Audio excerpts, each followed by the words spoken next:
Maintenant, Léa nous parle cinéma. Elle est allée voir Le Chant du Loup. Oui, je vous fais le pitch. Chantered est l'oreille d'or dans un sous-marin militaire français au large de la Syrie.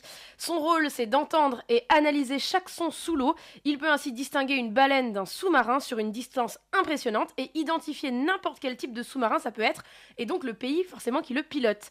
Il est réputé infaillible, sauf qu'il commet pourtant une erreur qui met l'équipage en danger. Il va passer le film à comprendre pourquoi il a commis cette erreur, puis à essayer de la rattraper. Antonin Baudry réalise ici son premier film et c'est une véritable tragédie grecque en 3 actes, dans une langue qui n'est pas la nôtre tant elle présente une haute technicité, des termes marins aux termes militaires en passant par des protocoles qui sont complètement étrangers à nous, les civils. Le sens exact de ces dialogues qui fusent, on s'en fout, on n'est pas là pour s'intégrer à l'histoire mais pour assister à quelque chose. De notre côté, c'est un spectacle stressant dans un espace restreint. Du côté des personnages, c'est une lutte psychologique et géopolitique qui pourrait se dérouler avec ou sans nous. Après un premier quart d'heure grandiose, le film se déroule devant nous sans temps mort, nous tenant accrochés à notre siège, suffocant devant cette chorégraphie sous tension. Les personnages vont et reviennent sans cesse de l'affect et l'humain à l'ordre et au protocole. Notre cœur balance entre le sort d'une poignée d'hommes et les conséquences mondiales cataclysmiques, un rythme beaucoup trop soutenu pour qu'on puisse s'en sortir indemne.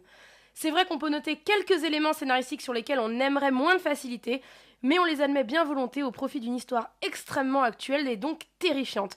Une histoire qui ressemble à de la science-fiction, mais qui pourrait s'être passée hier sans qu'on le sache, ou qui pourrait même se passer demain. Alors moi, dans mes chroniques, je vous parle souvent de l'image. Ici, elle est sublime, certes, mais j'ai très envie de vous parler du son. Il est puissant, déroutant, virtuose. Il a été dirigé par Nicolas Quentin, Thomas Desjonquers et Raphaël Moutarde, le tout mixé dans le mythique Skywalker Ranch de George Lucas, donc on est quand même sur une certaine excellence. Un traitement qui, à mon sens, n'a pas de précédent sur une production française. On peut aussi s'attarder quelques secondes sur le quatuor d'exception qui incarne ces vrais héros, dont les personnages redéfinissent même le mot héroïsme. En premier rôle, on a François Civil qui s'applique à tout nous faire passer par son regard candide et profond. En second rôle, un trépied solide, avec les commandants Reda Kateb, Omar Sy et leur amiral Mathieu Kassovitz.